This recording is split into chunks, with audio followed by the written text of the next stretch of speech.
Ok. Alors maintenant, nous allons aborder la partie prod. Donc, nous partons d'abord dans notre YAML CI/CD. Celui-ci. Passons à mode édition. Je crois que j'ai un mode édition déjà activé. Je crois.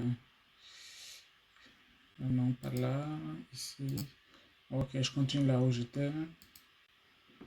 Je crois que j'avais un déjà activé quelque part, mais on dirait bien que non. Ok. Du coup, je passe en mode édition.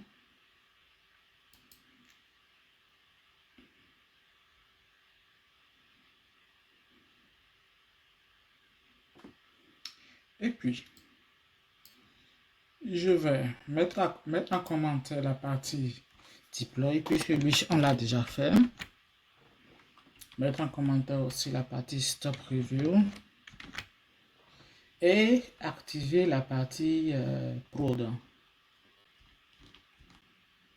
Donc, jusqu'à présent, on a déjà fait la partie build, la partie acceptation, la partie release, la partie deploy review, la partie stop review, la partie deploy staging et la partie test staging.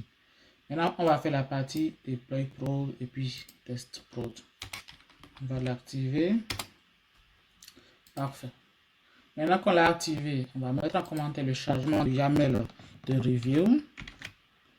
Et on va activer le chargement du YAML de prod. De prod.yaml ici. Ok. Du coup, on va faire son commit, puis après, on ira dans ce YAML, prod.yaml qu'on va éditer.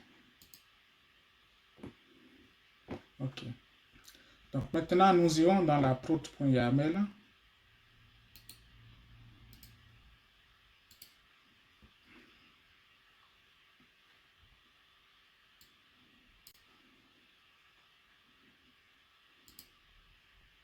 Nous partons sur notre branche CI/CD AWS.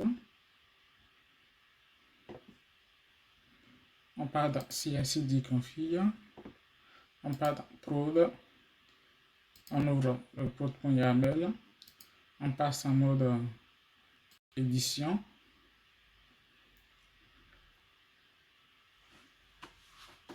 Et nous allons mettre à jour tout ceci. Ok. Maintenant, puisqu'on a déjà fait la partie staging, nous irons récupérer le code du staging qu'on va mettre à jour et venir remplacer par le code de prod. Ok. Du coup, je vais dans la partie, je vais chercher un code de staging. Tac, tac.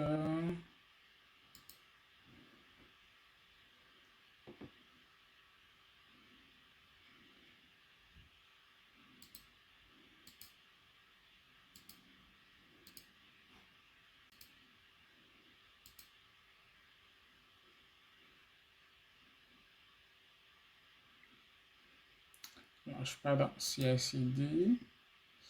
Le staging il est là. Le staging il est là. Je vais copier tout son contenu. Du coup, je passe en mode édition, single file. Comme ça, je pourrais faire un CTRL A pour tout sélectionner, CTRL copier. Je copie tout. Je vais me servir d'un éditeur de test notebook pour mettre à jour ce code-là de staging. Je le colle là.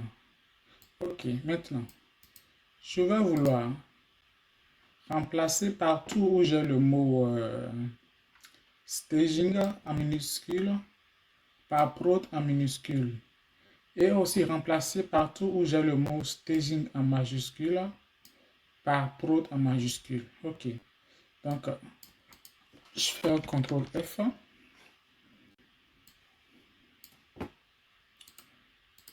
Je fais remplacer. Je clique là le mot que je cherche staging en minuscule. Je dis ici de respecter la case. Voilà. Et je dis remplacer tout. Non, pardon. Il faut déjà que le mot de remplacement c'est prod en minuscule. Du coup, je fais remplacer tout. Du coup, il y a 11 occurrences qui ont été remplacées. Maintenant, je clique dans staging en majuscule. Et je mets prod aussi en majuscule pour remplacer.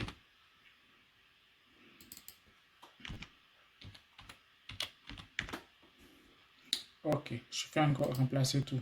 Là, j'ai 22 occurrences. Ok, maintenant je passe en recherche, je désactive le respect de la case. Et je vérifie est-ce que j'ai encore du staging à l'intérieur ou pas. Oui, j'ai encore du staging, mais écrit comment? Écrit avec, écrit de cette manière-là.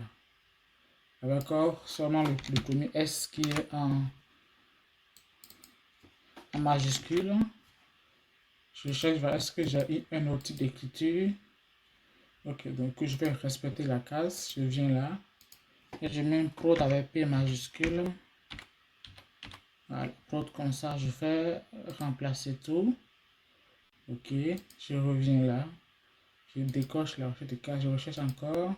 Ok, je n'ai plus de staging à l'intérieur. Du coup, je n'ai que des prods. Du coup, je fais CTRL A. Je copie tout ça. Copier.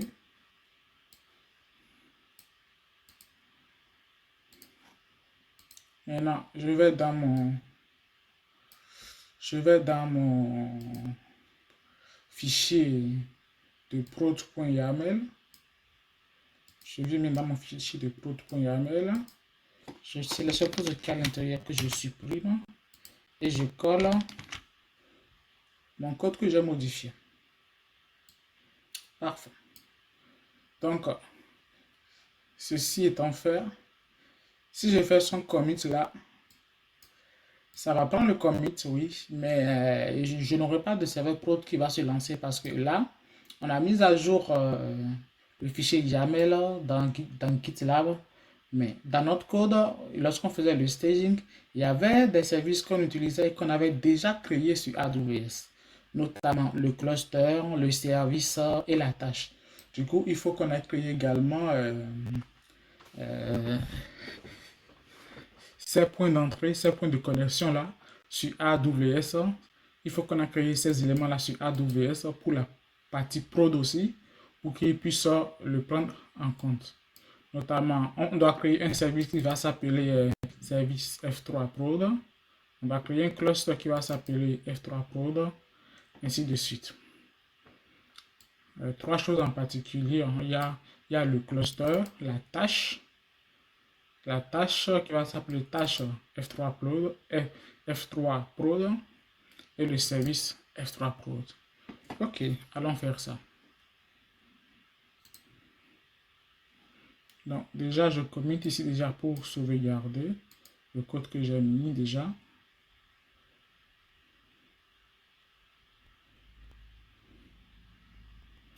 C'est parfait. Maintenant, on part sur AWS pour créer ces éléments.